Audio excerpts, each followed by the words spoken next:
Esses livros que eu estou contando para vocês aqui, né, a produção do poeta Rodrigo Starne, Nós Outros Poemas, Sétimo Selo, tem também um outro lado. Nós temos um selo editorial chamado Selo Starne, criado inicialmente para publicar as próprias obras, mas agora também valorizando os colegas, já que o meu discurso é esse, de ler uns aos outros, de valorizar poetas vivos, eu tenho que fazer o discurso ser uma realidade. Então nós criamos o selo editorial para publicar outras pessoas e também criar antologias. Nós temos nas nossas antologias algumas preocupações importantes. Elas precisam dizer a que veio, ter alguma temática que seja importante lembrar ou instruir ou provocar, e também valorizar a história. A história é uma coisa muito importante e os brasileiros, por excelência, têm a memória curta.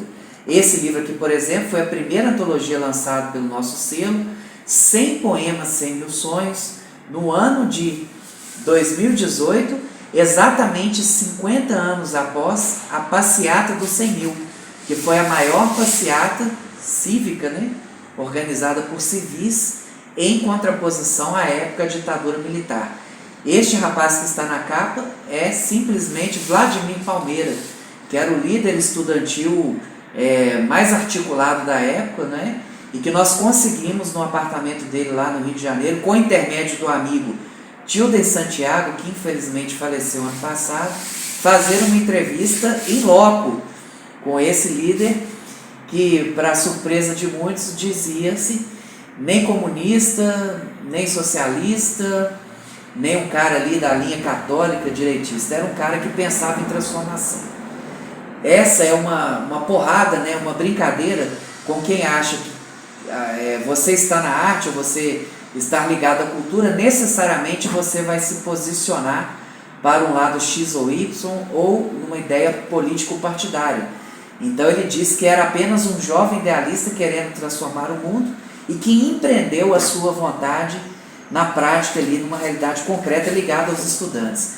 É bonito, é interessante ouvir isso, porque aqui nós trazemos 64 poetas brasileiros residentes no país ou no exterior, falando sobre a sua leitura de um momento crítico da história do passado e também do presente. Uma segunda antologia que é importante, tema provocativo, como eu disse no início, aqui, essa Provérbios da Lama, né? Que é uma releitura, uma brincadeira dos Provérbios de Salomão. Oh, Salomão! Provérbios do Inferno, de William Blake, e agora os Provérbios da Lama. Uma alusão clara aos dois desastres que eu chamo de crimes em Mariana e Brumadinho. Porque os escritórios dos gestores de grandes empresas de mineração nunca estão nas bases onde as barragens se rompem, certo? Se estivessem, todos os protocolos de segurança seriam seguidos. Ou seja, vidas humanas que não estão em determinada esfera de poder são simplesmente passíveis de ser levadas inconsequentemente. Então o livro é uma provocação, uma leitura como o Strumming Drag, né, ou espírito da época, de poetas falando a leitura real de um acontecimento, um desastre, ligado aqui no caso da lama. E por fim, olha para vocês verem como é que a gente está sempre provocando, novo Decameron. Quando tivemos a primeira peste na Europa, peste negra, nós tivemos Giovanni Boccaccio, que escreveu o Decameron, não é isso? Poetas, artistas, religiosos foram para um sítio, e ali aconteceu muitas coisas. Não falarei de orgias, mas aconteceu muitas coisas, além da literatura, que era para refletir sobre a primeira peste, né? Primeira grande peste mundial. No 8º ciclo de pestes, o 8º é um número, é um algarismo importante, né? O 8 deitado é o infinito. Repetindo o ciclo, tivemos a nossa pandemia.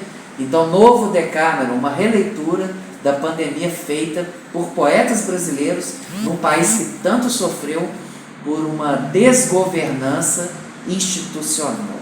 Está dado o recado.